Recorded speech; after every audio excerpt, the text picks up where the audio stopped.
That's what. Okay. Hey, what's up, good people? How you doing? Welcome back to Soccer with Larry Jones. Please forgive the audio. We're outdoors here because it's noisy inside. If you are new to the page, go ahead and hit the like, subscribe, and a notification bell. Only if you haven't done it already, because we don't want you unsubscribed. Okay.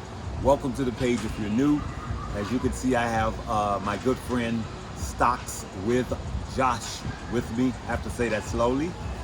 And I just want to take a few minutes on this beautiful weekend and talk about investing in good companies. Of course, now they're going to start on the speaker system. We're going to keep it rolling, right? Anything we say is not a suggestion for you to buy, hold, or sell. And the spammers have been working overtime, so do not fall for any spam in the comment section. Never send money or crypto to anyone. Listen, let's talk about being smart with our investments, right? So in yesterday's video, I talked about cryptocurrency and what the Fed said about crypto, right? But for those of you that's been following, you do know that we talk about being in good, solid, blue chip companies. That is 75% of my portfolio. And I suggest it for everyone, 75%. Now, if you're younger, you can afford to have a little more risk because you have what? Time to recover and time to be more aggressive. So you can be in more aggressive plays. It is not my suggestion for any one person to just be in crypto, right?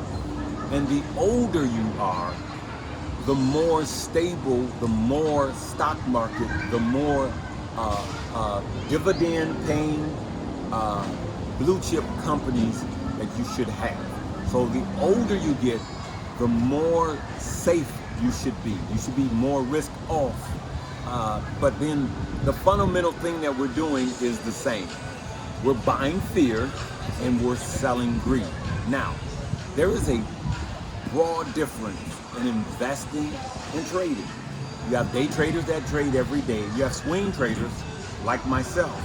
But my swing trades are only 25% of my portfolio.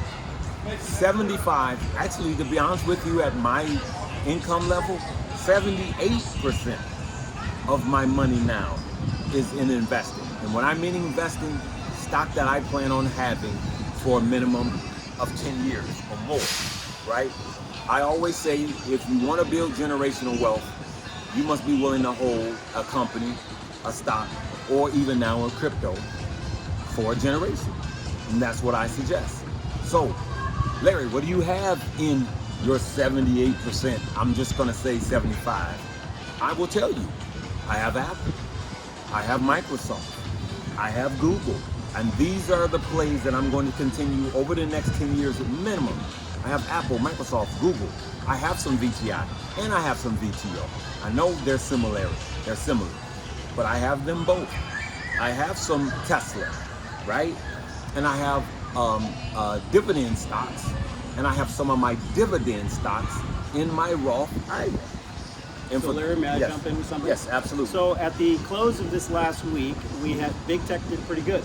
Yes. Most of them were up 2%. I want to comment on two outliers because I really like to look at the outliers coming off of a bad week, the ones that perform the best. And two of them, one was Amazon, Yep. and one was Tesla. Right. They were getting 6 to 8%, while the other big techs were doing it on average 2%. Right. So it's telling you that the smart money is leaning towards accumulating those. Maybe they're more beat up. Absolutely. And the reason why I'm going to continue to reiterate this is that we can make money in them all. We can make money in crypto, even in penny stock and crap coins, even in meme stock. Wait a minute, Larry. What about Luna Classic? I'm not touching Luna Classic. I'm not poo-hooing on it. For those of you that have it, you go ahead. I'm just personally not touching it because I do not have to assume the risk. Yeah. Right? And what I'm going to ask you is this question. After the recession, and we're in the next bull market, right? After the next bull market peaks out and we're heading down again, which would you rather be low, have all your money in? Would you rather have all your money in companies that are not going anywhere, or would you rather have all of your money in GameStop, AMC, and just more BBBY? Would you rather have all of your money in all of these risky stocks? Now, we here make money with these risky stocks, right? So I have made a lot of money, and a lot of you have made a lot of money. But we know what? We know when to take profit and to tap out. We also know that we have to be early in these plays. We also know that if we're not early in the play, that we're not chasing the bulls, right?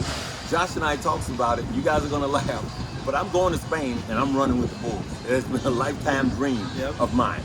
And just think about this. I only have to outrun him. Right. So just think about this, good people, right? And I was just telling Josh this too. He just took the line exactly. When we run the bulls, right? When we're running from the bull, and think about this when you're chasing a bull market. I don't have to outrun the bull. I just have to outrun Josh, right? So think Josh. You don't know, man. I'm gonna get in shape. You don't know. Right. And so that's why I don't chase bull markets after they're out of the chute so far down, because they will turn around and mow you down. And I just wanted to make a short video. That's a good point. And just talk about that. Anything else you want to add? Well, I like what you're saying there about running with the bulls. You want to make sure that you've gotten ahead of them before they got out of the gate. Yes. If you're trying to get in when they're already coming at you, you're going to get in trouble. Yes. You need to get ahead of them. Yes. I want you guys to think about that scenario when you're in a risky play, right? If you get in early, what you want to do is get out early. And your getting out early is the same scenario is all I have to do is outrun Josh, right? So all I have to do, exactly, take my money and get out. Now Josh is running, right?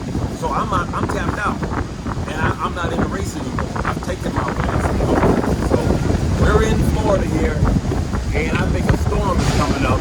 But this is how much we want you guys to learn. Look at this. Oh my goodness. Look at these clouds. Crazy. It's crazy. It was sunny just minutes ago. It was sunny. The only thing I want to leave the people with is I'm going to do a video later today, Larry, and I'm going to deep dive into the fact that the amount of money that's gone into stable coins, the Tether, the USDC, it's really peaked. And technically, it looks as if it's rolling over, which tells me that people are looking to take money out of their stablecoin reserves and put it back into work in Bitcoin. I've said it on my channel, and I'd be curious your opinion, okay? Because we don't always agree on everything. Right. But I don't believe that Bitcoin is getting to 10K, 8K, or 14K. Yes. If it did, it'd be in the middle of the night, and it'd be one of these manipulation flash down moves. Yep. But in general, I'm seeing the stablecoin begin to roll over, and that money's moving back into Bitcoin, which means that if that trend continues, Bitcoin's got room to move up from here. I will tell you that I have no idea where the price of Bitcoin is going.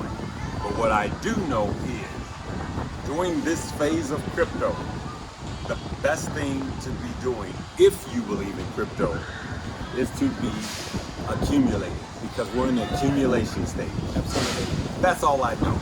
And I'm going to reiterate, I'm not accumulating with 75% of my portfolios in stocks and crypto altogether. That's not what I'm doing at my age and my stage. I am only dealing with crypto. I'm only investing 10%. So my dollar cost average in crypto is only 10%. Now I make more than the average person, right? Mine is 10%, but that 10% is only because I already have a lot of money in crypto. Yeah. And I want to be quite clear. And so it is, but I believe in crypto, so I'm going to continue the dollar cost average. And I know some people are like, it's a scam, this and that and the other. That's fine if that's what you believe. I believe differently. I believe that the next crypto run is actually going to be bigger than the previous one that we just had. That's what I believe. All right, go ahead. Well, I was just going to say that this last run that we had with Bitcoin, it really never hit the technical highs. It went up a great deal. It went from 8,000 back in 2020 to 69,000 2 years later. So we did have a big run up, but technically there was room for it to go to 100,000. and Yep. it never quite got there. And I can tell you what I believe. It's because smart money, more than at any other time, looked at the crypto. I mean, we had, the Queen passed here, right? Right. And there an article came out. The Queen Elizabeth said that she was interested in crypto before she passed. Right. So when you hit all of these people in the world and that awareness of crypto begins, that's when the billionaires and people with big money, BlackRock that controls $10 trillion, they're all getting positioned. Okay, so all of the crypto market has been brought down so that they can accumulate. This next run in crypto will be unlike any other run. This is the big one. Now, as bullish as that just sounds, I'm going to reiterate. Do not put all your money into crypto. Especially if you're over 30. You should have money in good companies that are not going anywhere. Just limit your risk and be smart. There is plenty of time to accumulate. And so, I'm going to reiterate. Only the money you can afford right now. Not your rent money, not your retirement money, not your whatever. But here's a good idea for you. If you had student debt, invest that now. Continue to make your college loans. If you've just gotten $10,000 or $20,000 wiped away, invest it. Pay yourself. But invest it in good, solid companies. And I'm suggesting that you make that a minimum of 75% into the stock market. And then if you want to do 25%, if you're younger, then you can do that now. If you're older, 50s and over, you need to limit your crypto investing to about 10%. And you need to be looking for what's stable because you're closer to retirement. So it's all about being balanced with people. Hey, we're going to leave it right there. Go ahead. How about their investment accounts? So there's two accounts you guys know about. Moomoo. Moomoo is the reason why we're here at FinCon. We're leaving. Take our Moomoo challenges, download it, deposit $100. That's what you want to do. If you want to set it and forget it, then go ahead and download Webull. I suggest you download both and deposit $100 in each, all right? And they still have promos going on. We're going to leave it right there. Josh is white, I'm black. Black people, we get scared with stuff like this. We're in a hurricane. Right. Some go, whoa.